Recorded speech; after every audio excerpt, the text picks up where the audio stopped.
Imagine this. It's 1942. The Pacific War is raging.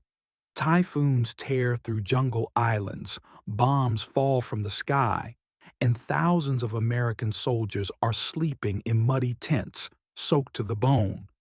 Disease spreads faster than bullets. Commanders know if they don't find a way to protect their men, they'll lose them long before they ever reach the battlefield. Out of this chaos, a strange idea is born in a naval base in Rhode Island. A new kind of shelter, curved, steel, and simple enough to build in a single day. No blueprints, no architects on site, no luxury. Just a roll of steel, a handful of bolts, and hope. It didn't look like much. A half circle of metal sheets stuck into the ground. But soon it would become one of the most iconic structures of the entire war.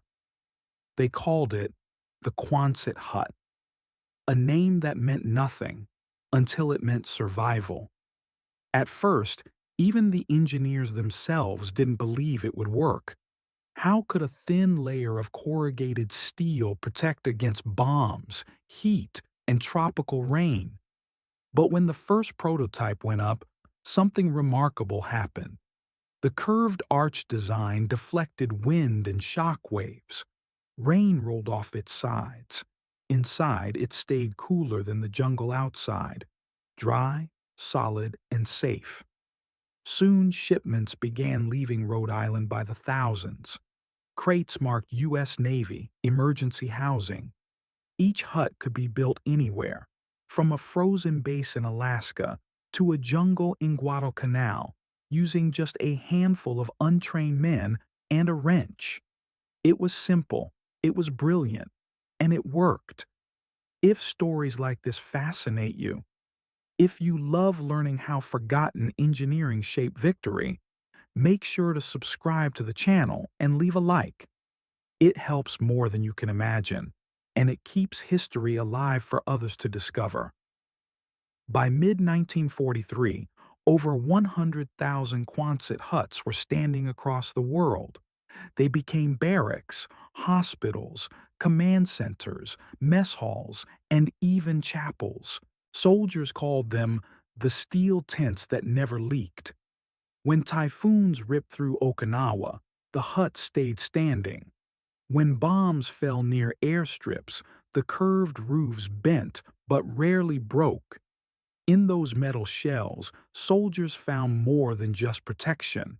They found small pieces of normal life, a table, a stove, letters from home pinned to the walls. Inside those half circles of steel, laughter returned to places where death had become routine.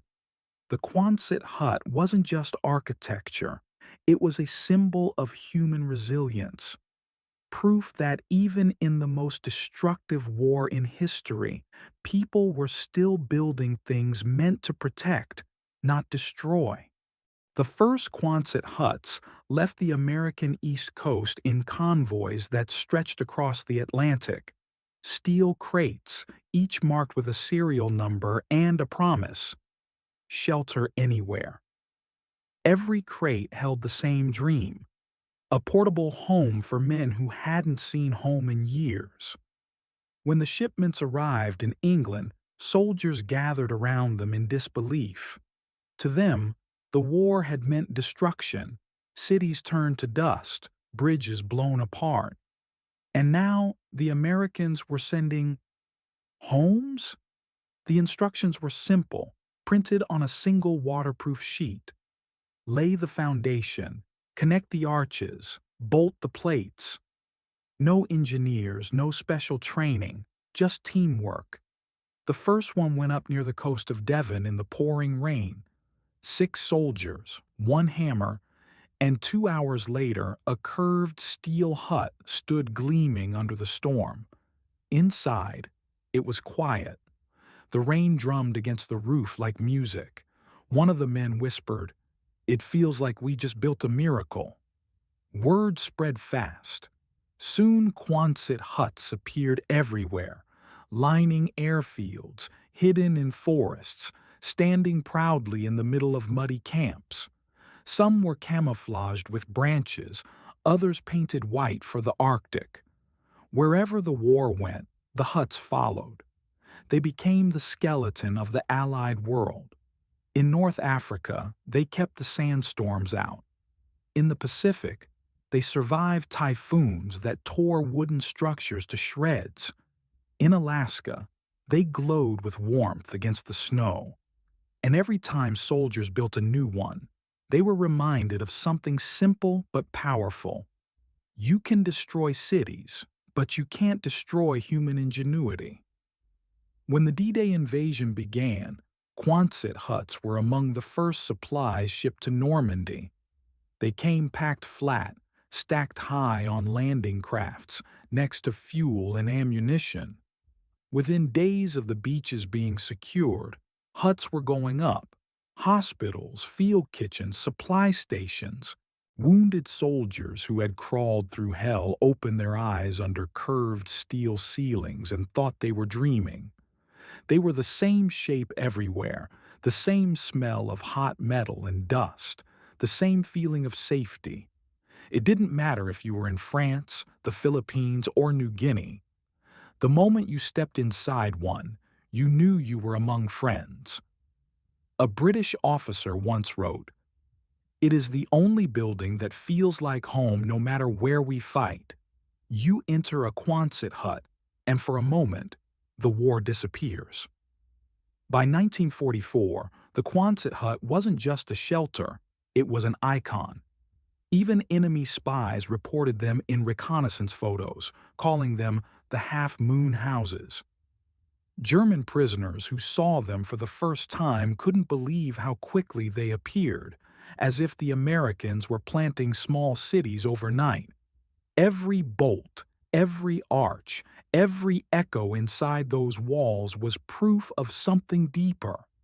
That in a war built on destruction, the will to create was still stronger. By late 1944, the Quonset hut had become more than just an engineering success. It had become a heartbeat. Wherever the Allied forces moved, those half-circles of steel followed, silent, steady, and familiar. They were no longer just temporary buildings. They were symbols of order in chaos, of warmth in a frozen world. In the jungles of the Pacific, soldiers returning from patrols would see the curve of metal through the trees and know they were safe. They'd step inside, drop their weapons, and breathe. The air was hot, thick, but it was still home. One soldier wrote in his diary, "The sound of rain on the roof is better than any lullaby. It means I'm still alive." Inside the huts, life bloomed in the middle of destruction. Someone strung up photographs from home. Someone carved a chessboard into the floor. Someone brewed coffee on a makeshift stove. And for a few minutes each night, men who had seen hell found a moment of peace beneath a steel arch. As the war dragged on, the huts took on new roles: hospitals, schools, workshops. In Italy, surgeons worked under curved roofs lit by lanterns, performing miracles with trembling hands and no electricity. In the Philippines, nurses washed the wounded in steel basins, whispering stories to keep them conscious. In France, orphans slept inside the same huts that had once housed soldiers. Even prisoners of war found themselves under those same roofs. For German and Italian captives, the Quonset hut was their first real shelter in years. No frostbite, no lice, no mud floors, just warmth and a roof that didn't leak. Some couldn't believe it. "It's strange," one POW said, "to be treated like a man again." But the most powerful part wasn't the steel. It was the people inside. They decorated walls with drawings, flags, even graffiti. They built small shelves out of scrap wood, painted signs that said "Home Sweet Hut" or "The Last Resort." The laughter that echoed between those walls wasn't loud, but It was real, and in a world built on fear, that was something worth fighting for. Sometimes the huts became confessionals, places where soldiers talked about what they'd done, what they'd seen. Men who could no longer pray found comfort in conversation. Men who had lost everything found meaning in helping the wounded. And all of it happened beneath those curved, steel ribs that held more than just weight. They held humanity together. After the battles ended, many huts stayed behind. Locals turned them into churches, schools, and markets. Children who had survived bombings learned to read beneath roofs built for war. In small towns across Europe and Asia, the Quonset huts became a reminder that even from destruction, something could still grow. A historian later wrote, "The huts were never meant to last, but they did, because the human spirit inside them refused to die."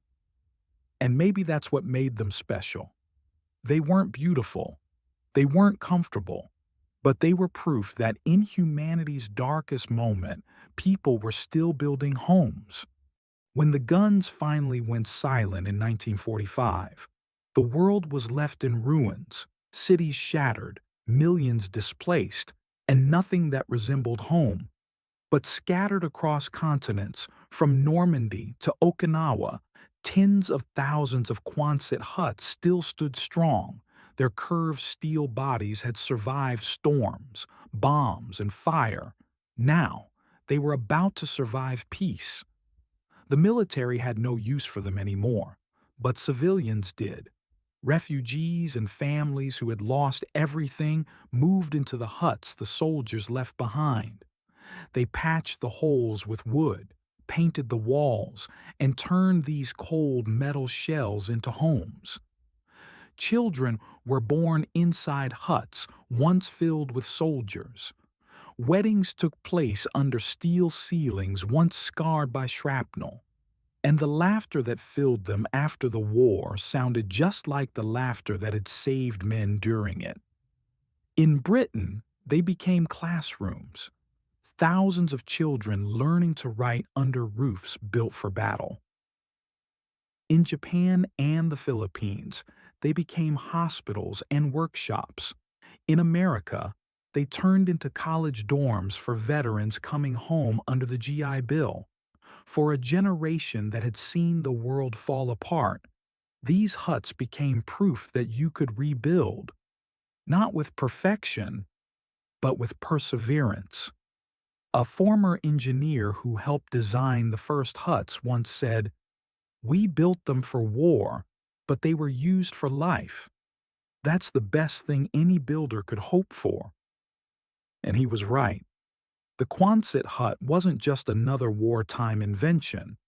It was one of the few creations that refused to die when peace arrived.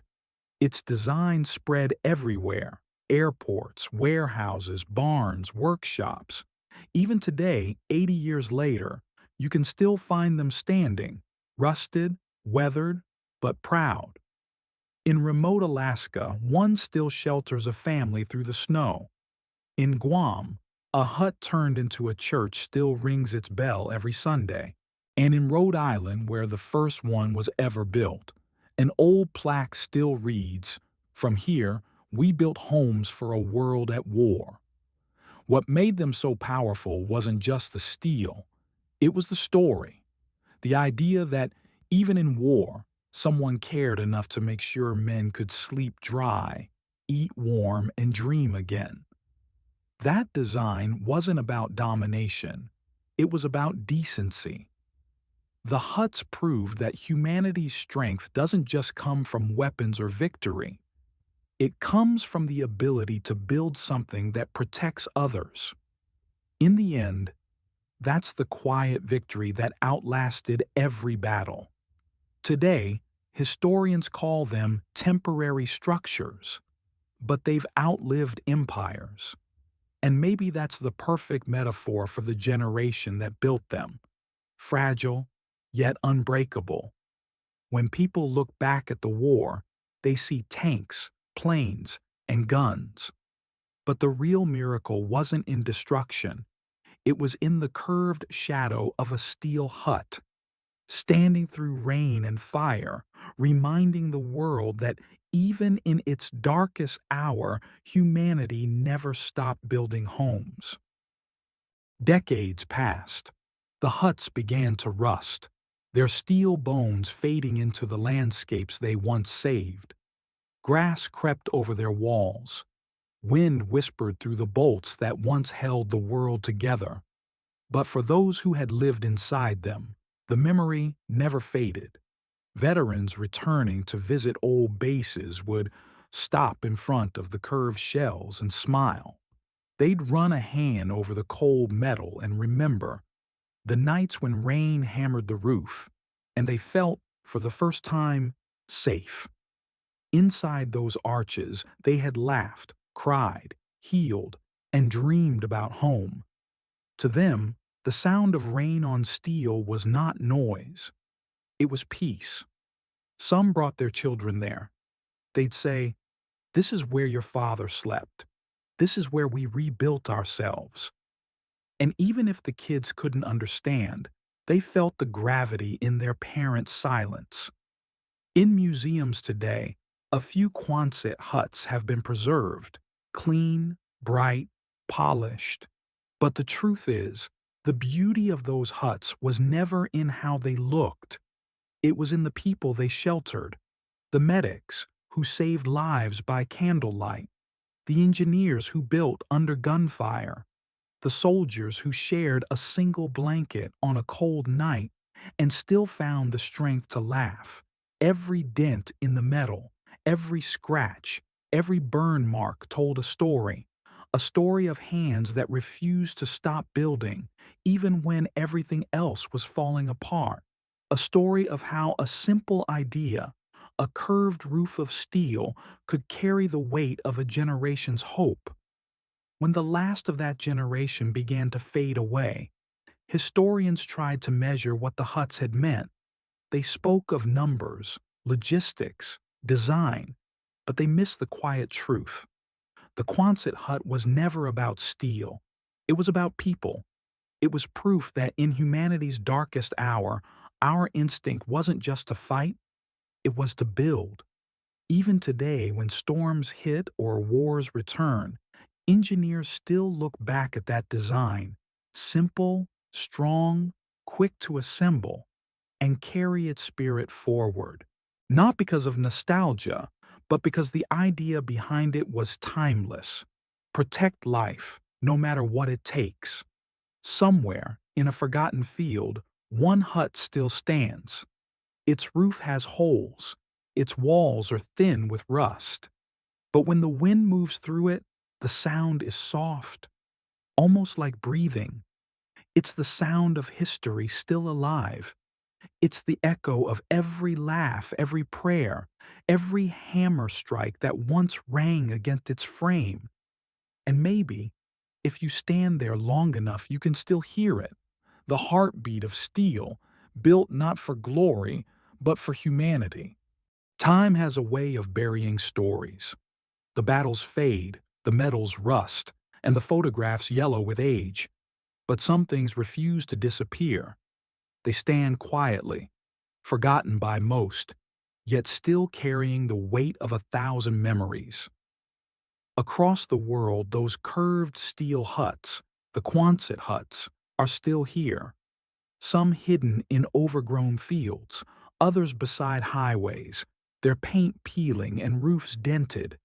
People pass by them every day, never realizing that these strange, half-moon shapes once sheltered the very souls who rebuilt the world. In some small towns, they've been reborn. One became a diner, another, a workshop. In the Philippines, a family turned a hut into a bakery, its oven still echoing the heat of old battles. In England, veterans associations meet under the same roofs they once called home.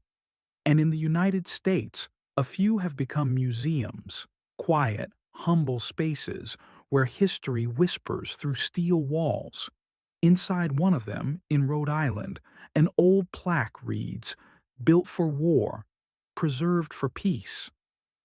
Visitors walk through the narrow halls, touching the cold metal. Children ask, "People really lived here?" And their parents nod, imagining the laughter, the fear, the exhaustion that once filled this tiny space. Sometimes veterans return, gray-haired, slow-moving, but still carrying that same respect for what these huts meant. They look around, and the air changes. One said softly, "We built them to survive the war. We didn't know they'd outlive all of us." The simplicity of the Quonset hut, its symmetry, its honesty, has kept it alive long after the world forgot its name. Architects still study it, soldiers still recognize it, and engineers still borrow from its design because it was never just efficient, it was human. That's the true legacy of the hut, not its shape or its steel, but the spirit it carried, that no matter how dark the world becomes, people will always find a way to build something that protects life. Somewhere tonight, rain is falling on one of those roofs again.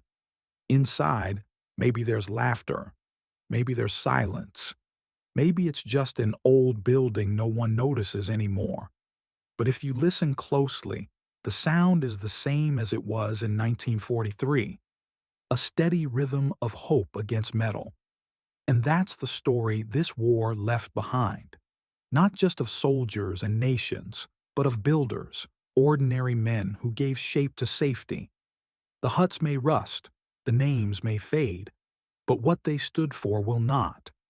Because long after the last veteran is gone and the last war is fought, those curved shadows of steel will still stand, reminding us that, in the end, humanity's greatest strength was never in destruction, but in creation.